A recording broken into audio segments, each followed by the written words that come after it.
海洋能夠為成個地球提供氧氣，佢亦係我哋嘅空氣調節啦。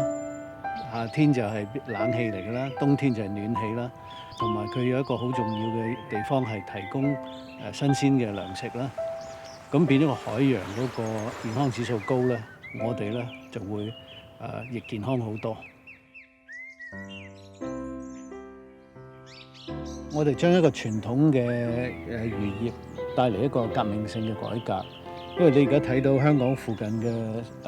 水域嘅水質係一日比一日差。咁如果我哋將啲魚帶離開咗呢個環境，嗰啲魚會避開晒所有唔好嘅影響。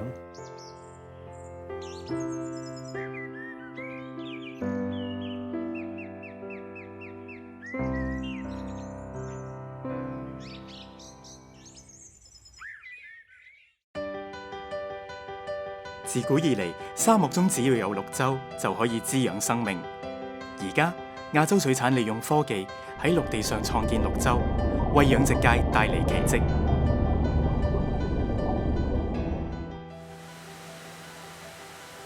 亞洲水產就喺2003年成立嘅，嗰陣時我哋同香港大學就喺嘉道理研究所度有5年嘅一齊喺度研發，用室內循環水嚟養鹹水魚。到而家我哋係香港唯一間同埋最大型嘅用室內循環水嚟養海水魚嘅公司。亞洲水產養殖科技嘅魚場位於米埔同埋流浮山，當中米埔嘅魚場喺2006年開始投產，佔地1000平方米，並且獲漁農自然護理署頒發優質養魚場認證。而位於流浮山嘅魚場亦已經喺2011年開始投產，佔地總共3000平方米，比舊魚場更大、更具規模，為本地市場提供更多、更新鮮、更健康嘅花尾龍躉供應。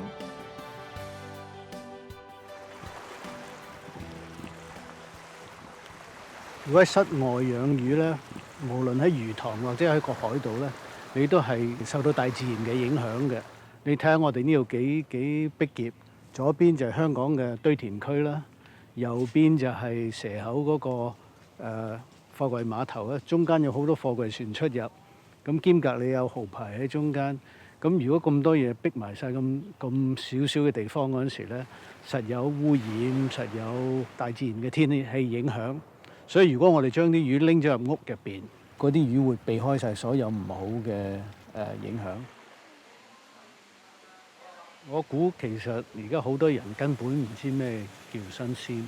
嗰條魚喺個魚缸入邊游嚟游去，並不等於係最新鮮嘅魚。因為好多時候我哋捉到嘅魚拎到去街市，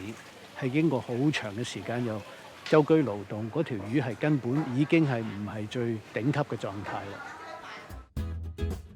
亞洲水產嘅花尾龍躉比任何野生嘅都嚟得衛生同埋安全，當中又有嚴謹嘅生產源頭保證。由2013年起，我哋由室內循環水系統所養殖嘅龍躉被列入世界自然基金會香港分會海鮮選擇指引中嘅綠色級別，亦即係建議食用嘅環保海鮮。當中由魚苗源頭、飼料成分以至系統運作，都需要經過嚴格嘅審查。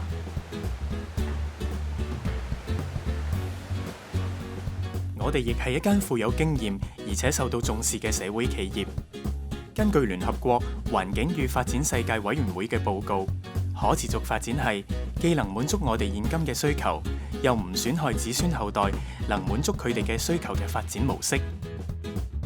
我哋不斷喺可持續發展嘅養殖方法上面研發，喺提供安全可靠嘅食材俾消費者選擇嘅同時，亦都為我哋嘅大自然同埋下一代着想。我哋循環水系統嘅水咧，基本上係香港嘅自來水加科學鹽，完全冇污染入到我哋嗰個系統入邊。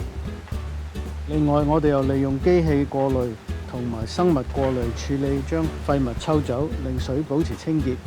並可以循環再用。亞洲水產嘅系統化養殖亦得到國際標準 ISO 9001嘅確認。我哋供應嘅花尾龍躉對於客戶嚟講都有信心嘅保證。因為通過認證，客戶絕對可以追溯到所送出嘅魚係由邊一個批次所分發嘅。而漁場內嘅每一條魚，由第一日飼養開始同埋餵飼時間都有詳細嘅記錄。喺嚴格嘅監督底下，務求令食客品嚐到嘅都係優質而又美味嘅食材。我哋對食物安全亦有嚴格嘅要求。喺得到國際食品安全衛生管理規則 HACCP 嘅認證底下，我哋有專業嘅國際指引，識別食材喺製作過程中嘅風險，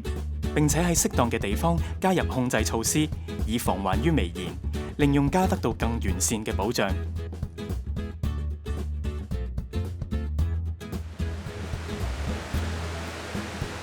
我係呢個漁場裏面嗰個嘅獸醫顧問嘅，咁我最大嘅責任都係要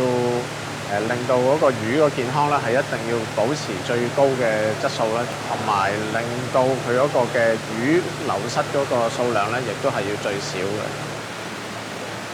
咁我哋抽血咧，我哋會幫翻條魚係會驗佢嗰個皮質醇啦，同佢驗下佢哋睇下會唔會個 stress level 會過高啦。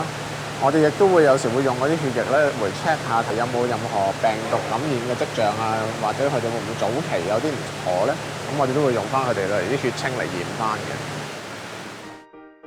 喺嚴謹嘅管理同埋監察底下，我哋嘅花尾龍躉喺冇壓力嘅放養環境下成長，亦都直接提升咗魚嘅肉質同埋食味。同時，我哋引入日本著名嘅 Ikijime 活殺方法屠宰。魚喺一離開水嘅時候，以最快時間破壞佢嘅中樞神經，喺最少掙扎同埋冇驚恐嘅狀態底下被屠宰，以保留肉質嘅最佳質素。亞洲水產得到專家獸醫嘅協助，喺科學化嘅管理底下，定期監察魚嘅成長。另外，我哋嘅數據會送去政府化驗室同埋獨立實驗室，經由第三者做測試。透過嚴格嘅檢測過程，魚產亦都可以長年保持最佳嘅穩定性。其實魚好似靚紅酒咁，你當你要用佢嗰陣時，你唔會攞支酒出嚟熬嚟熬去熬，跟住先開佢嚟飲。你會等支酒喺度，等佢沉澱好耐。當你將條魚由漁場坐飛機坐船嚟到香港搬嚟搬去咧，嗰條魚佢係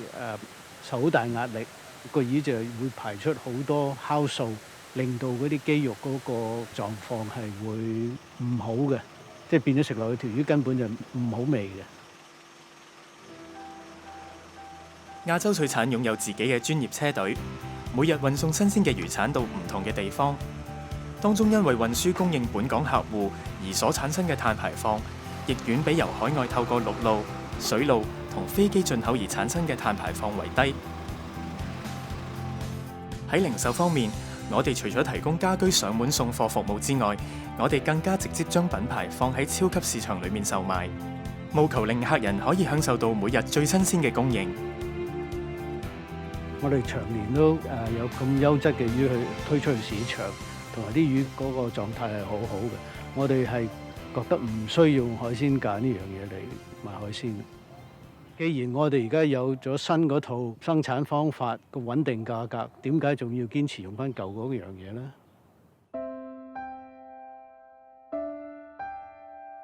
亞洲水產作為一個已經發展多年嘅企業，我哋深信呢啲養殖經驗對保育唔同品種嘅魚類有顯著嘅作用，亦可以為下一代提供源源不絕嘅魚類產品。